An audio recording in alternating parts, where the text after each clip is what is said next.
ওই দেখো ভাই বেনামাজি। হ্যাঁ রে, বহুত বেচতি করছি, এরপরও হে নামাজ হয় না। ভাই আজকে আমার বাইক নেব তাবলিক থেকে, আইলে এর সামনে আজকে হ্যাঁ রে বেচতি করুম।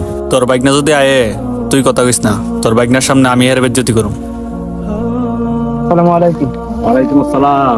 এই যে আমার বড় ভাই, ভালো আছে? ও আলহামদুলিল্লাহ ভালো। তুমি তো 40 দিন তাবলিগ করেছো তাই না? জি। আয়ো তোমার একজন সাথে পরিচয় করে দিতেছি। আমাদের এলাকার সবচেয়ে ভালো 5 ওয়াক্ত নামাজি পরহেজগার ছেলে হলো। কোন সময় 5 ওয়াক্ত নামাজ মিস না, সব সময় মসজিদে তাহে 5 ওয়াক্ত নামাজ পড়ে, তারপর আজান দে, তাবলিগও করে। আপনার সাথে পরিচয় হয়ে ভালো লাগলো। আরে হ্যাঁ এসব কি কইতাছে? নামাজ তো দূরের কথা, আমি তো মসজিদে যাই না।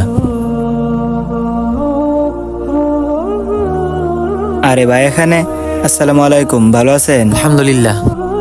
আসেন না, আমাদের বাসা সামনেই, চা খেয়ে যান। আরেকদিন ইনশাল্লাহ। আচ্ছা ঠিক আছে। আরে কিছুই তো বুঝতেছি না, এত সম্মান কেন দিতেছে? যাক, সম্মান দিলো ভালো।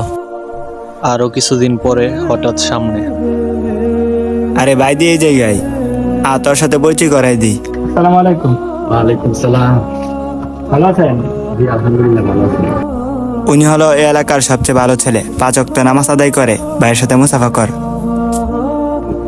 পরিচিত হয়ে ভালো লাগলো। এসব ওরা কি কইতেছে? এমন সম্মানের যোগ্য তো আমি না। আমি তো কখনো মসজিদের সীমানাতে গেছি না। নামাজের সময় হয়ে যাইতেছে, আয় তাড়াতাড়ি ওজুটা করে আসি।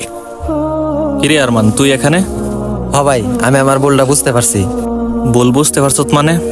কি হয়েছে তোর? ভাই তুমি জানো আমি নামাজ পড়ি না। অনেক রিকোয়েস্ট করছো তোমরা, তারপরে নামাজ আইছি না।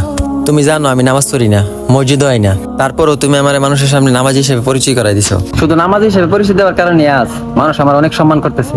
তাইলে যদি সত্যি সত্যি নামাজ পড়ি আল্লাহ তাআলা সন্তুষ্টির জন্য, তাহলে আল্লাহ তাআলা আমারে এর চেয়ে 1000 গুণ সম্মান বৃদ্ধি করবে। আজকে থেকে প্রতিদিন মরার আগ পর্যন্ত 5 ওয়াক্ত নামাজ পড়ার চেষ্টা করব। আল্লাহ তাআলা তোর আশা কবুল করুক। ইনশাল্লাহ ভাই, দোয়া কইরো যাতে আমি 5 ওয়াক্ত নামাজ পড়তে পারি।